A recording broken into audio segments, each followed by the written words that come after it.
In this world of angels and demons, aliens and humans, plants and animals, it is consciousness that creates our reality. Mind over matter, willingness and belief. There are people who can do things that involve the use of something that science has yet to fully understand, and that is the mind.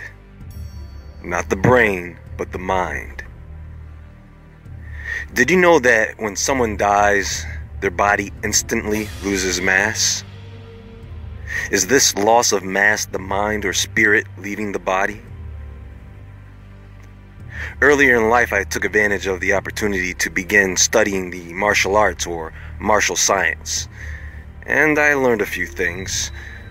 I have also seen things that few would believe to be magical. But it's not magic, folks. It is understanding. It is the understanding of how the mind affects matter. And not just inanimate objects, but people. Come a bit closer and listen carefully as we step deeper into the mechanics of the minds of men, to further uncover what makes us human, and to gain a better understanding of why our minds make the world go round.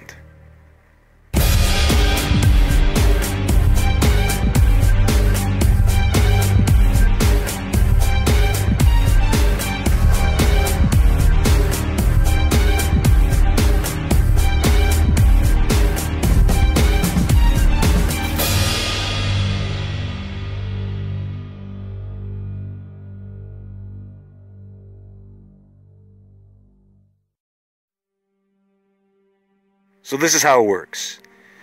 Everything you experience, everything that you see, everything that you hear, touch, smell, taste, is sensory input that the neurons or nerve cells in your body store and organize. At the same time, these neurons are making connections with other neurons that hold similar information, creating a neural pathway, transmitting signals between neurons. For example, if a person gets seriously injured, that pain will now be associated with the memory of that event. So everything that person had seen, everything that person heard, the smell in the air, is now tied to the pain of that event. Right now, you are either feeling one of two things. You either feel good or you feel bad. That's it. The many terms we use to describe how we feel are just different levels of one of those two feelings. See, hate is not an emotion. Love is not an emotion. They are energies. They are energies that you project and absorb. When someone is projecting anger, frustration, fear, they are putting out that negative hate energy. When someone is projecting joy or happiness, that of course is the love energy. I mean, does this make sense? So, what tends to occur is whatever a person is feeling, due to hormone secretion, that person can become addicted to the feeling on a cellular level, whether it be positive or negative. If someone has a bad experience that they then let fester in their mind, they can become addicted to that feeling, and so now due to their thoughts, they begin to experience one bad thing after the next, and they spiral downward. This leads to chronic pain, depression. Their body just begins to break down at this point. That negative energy is locked in. For how long is up to the individual. In the same category, right along with this type of person, we have what's called the energy vampire. Understand that the whole point to this is that your thoughts affect matter, and the first thing that they affect is you. Now, the energy vampire, there are many types, but no matter what type of energy vampire they are, this is simply nothing more than a person that makes you feel bad, right? So knowing this, we can easily identify who these people are, right? Most people don't want to admit it, but it's usually the people who are closest to you.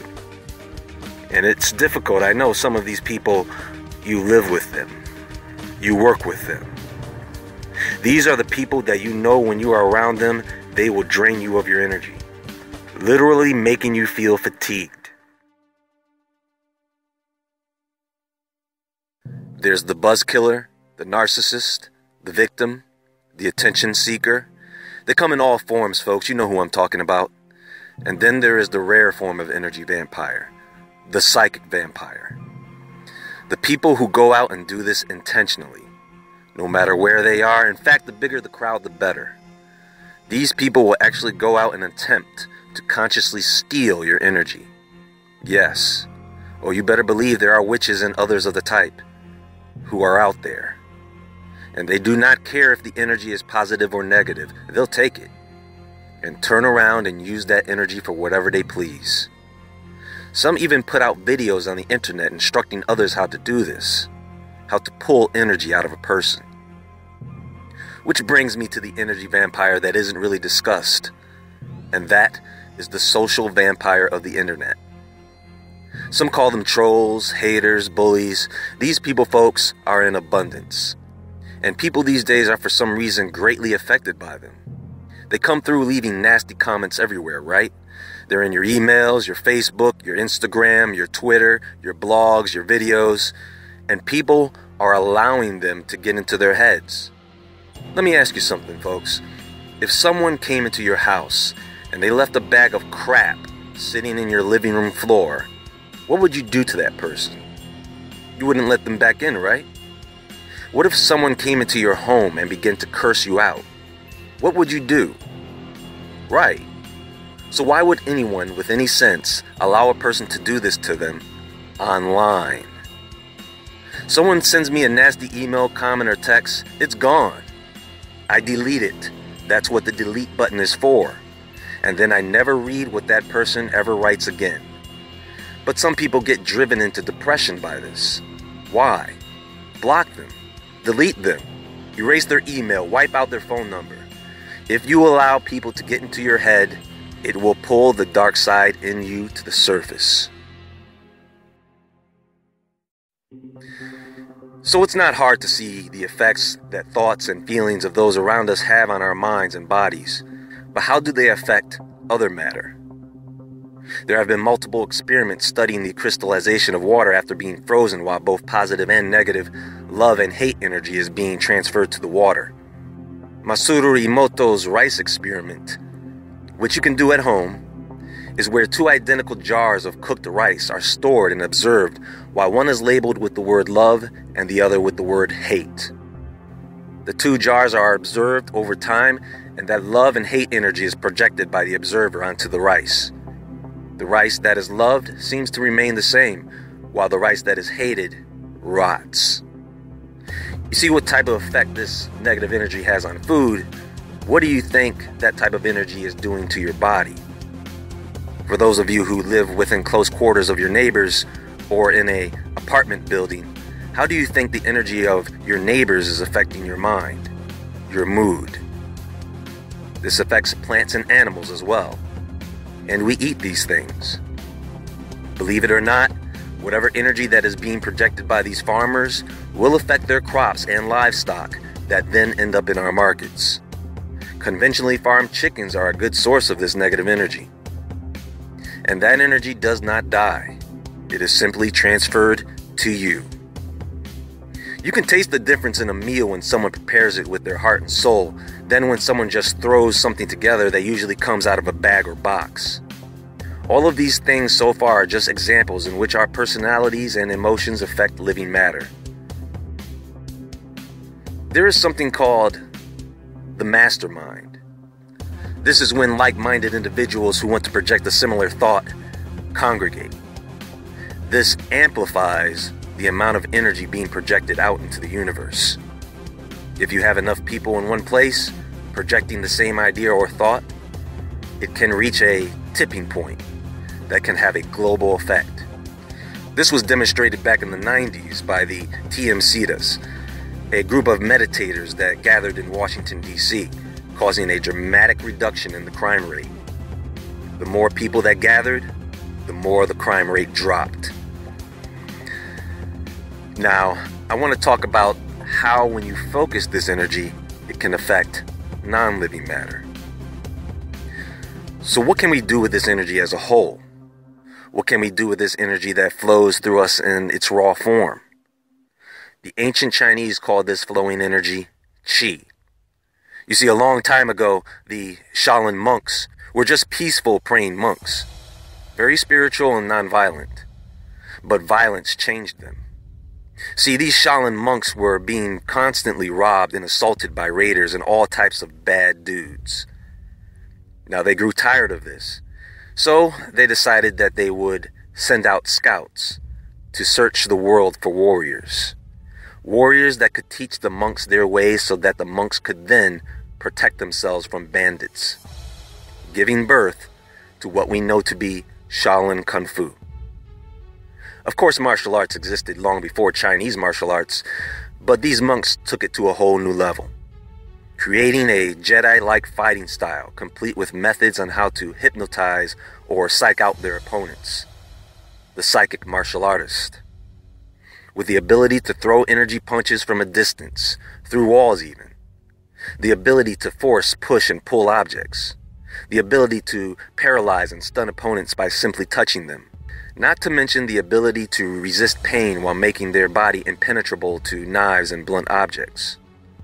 Why do you think the military hires these people to teach their finest soldiers how to apply these techniques in combat? Bodhidharma was the Buddhist monk that came from the Western regions, Central Asia or India. And it is told that he brought these Buddhist concepts to the Shaolin Temple and was the one to begin the physical training of the Shaolin monks. Concepts that made their way further into Southeast Asia and Japan. And in Japan, there were the grandmasters of these teachings, the key masters.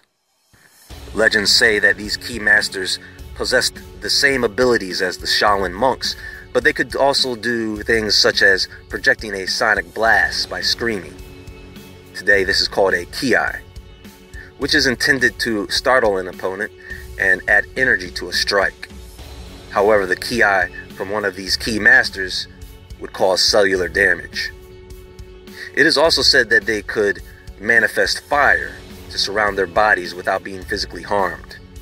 Fact or fiction, many of these teachings were lost in the passing down of knowledge from father to son, teacher to student.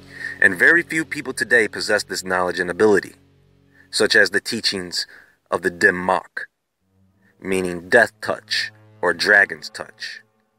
A practitioner could project ki energy from their hands, strike an opponent at various meridian points that are active at certain times of the day due to circadian rhythms, and within 24 to 48 hours, the person would be dead. This technique basically turns your internal organs into mush. Again, folks, these are just basic examples of what we can do with our minds, without using forbidden demonic witchcraft, by the way. See, we can all communicate with each other psychically, and DNA, genetics, do play a role. I mean, you may have heard of how twins who have lived in separate locations for some time can feel each other's pain, dress and act alike, even communicate with each other mentally. These are just some things to think about. I'm going to have to break this information down into separate topics just so I can go a little more in depth into each one. I say we embrace our God-given abilities and apply these concepts, not for combat, not for profit, not for the prestige, but for the ability to heal ourselves and those around us with nothing more than a thought.